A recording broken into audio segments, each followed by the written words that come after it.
বন্ধুরা গ্যাস্ট্রিক হয় বা হচ্ছে জার্ড গ্যাস্ট্রোইসোফেজিয়াল রিফ্লাক্স ডিজিজ যেটা বলে GER আর হচ্ছে ডি গ্যাস্ট্রোইসোফেজিয়াল রিফ্লাক্সেস ডিজিজ বা হচ্ছে উপর দিকে জার্ড ওঠা বা হচ্ছে টক ঢেকুর ওঠা এই যে সমস্যা এটা কিন্তু আমাদের থাকবেই। যদি কোনো যদি কোনো মানুষের এটা না থাকে সেই ক্ষেত্রে কিন্তু সে কিন্তু বেঁচে থাকবে না, সে কিন্তু মারা যাবে।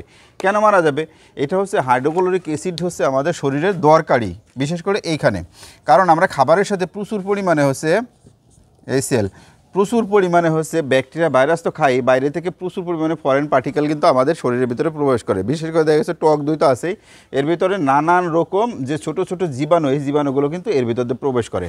এখন আমরা মুখরোচক যে খাবারগুলো খাইলাম সেটা কিন্তু এই জায়গা দিয়ে দেখেন এইখানে চলে আসলো, স্টোমাকের ভেতরে চলে আসলে। এখন স্টোমাকের ভেতরে যদি হাইড্রোক্লোরিক অ্যাসিডের ঘাটতি থাকে কিংবা আমরা যদি এমনভাবে রাখি যে হাইড্রোক্লোরিক অ্যাসিডের পরিমাণ নাই, সেক্ষেত্রে আমাদের যে জীবাণুগুলো এই যে বডির ভিতরে ঢুকলো, ফরেন পার্টিকেলগুলো ঢুকলো, এগুলো কিন্তু মারা যাবে না।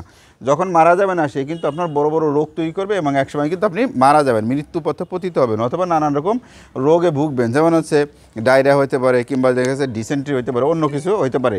তো এই সমস্যা থেকে সমাধান করার জন্যে যে আমাদের শরীরে অবশ্যই হাইড্রোক্লোরিক অ্যাসিডের প্রয়োজন আছে, কিন্তু হাইড্রোক্লোরিক অ্যাসিডের অতিরিক্ত যদি হয় সেই ক্ষেত্রে কি ঘটে? সেই অতিরিক্ত যদি হয়, দেখেন hydrochloric acid HCl hydrochloric acid তখন হাইড্রোজেন ক্লোরাইড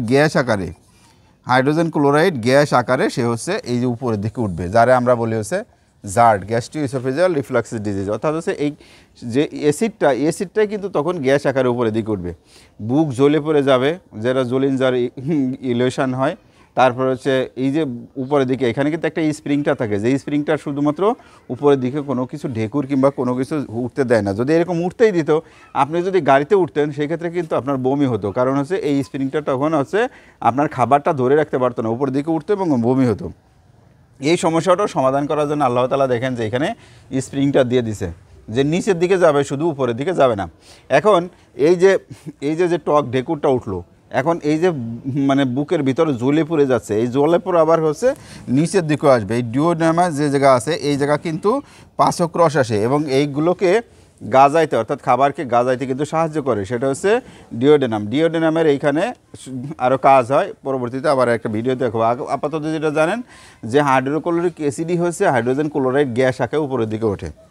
এই গ্যাস আকারে যখন উপরের দিকে ওঠে তখন হচ্ছে আপনি বুঝতে পারবেন যে আপনার মানে বুকের ভিতরে পেইন করছে কিংবা জ্বালা পোড়া করছে, বার্নিং সেশন হচ্ছে এবং হচ্ছে উপরের দিকে টক ঢেকুর উঠে যাচ্ছে এবং নিচের দিক দিয়েও কিন্তু বায়ু বের হয়। আর হাইড্রোক্লোরিক অ্যাসিড হচ্ছে অবশ্যই দরকার, সেটা পরিমাণে কিন্তু একটা নির্দিষ্ট লেভেল আছে। যদি আপনি অতিরিক্ত পরিমাণ থাকে, অর্থাৎ হাইড্রোক্লোরিক অ্যাসিডের যদি পিএইচ লেভেলটা যদি থাকে হচ্ছে 1, 2, 3 এরকম যদি থাকে 1 থেকে 3 পর্যন্ত, তাহলে কিন্তু একটু অ্যাসিডিটি বেশি হবে। কিন্তু 2.3 থেকে যদি 3.5 পর্যন্ত এই যে পিএইচ লেভেলটা থাকে, সেই ক্ষেত্রে কিন্তু আপনার শুধু জীবাণুগুলোই মারবে, আপনার শরীরের কোনো ক্ষতি হবে না। অর্থাৎ এইখানে প্যারাইটাল সেলে যে সেলগুলো আছে সেই সেলগুলোও ড্যামেজ হবে না, আপনার সুন্দর করে খাদ্যগুলোও কিন্তু হজম হবে। যদি আরও কিছু জানা থাকে সেক্ষেত্রে এসে আপনার মূল্যবান মতামত জানিয়ে দেন কমেন্টের মাধ্যমে। আল্লাহ হাফেজ।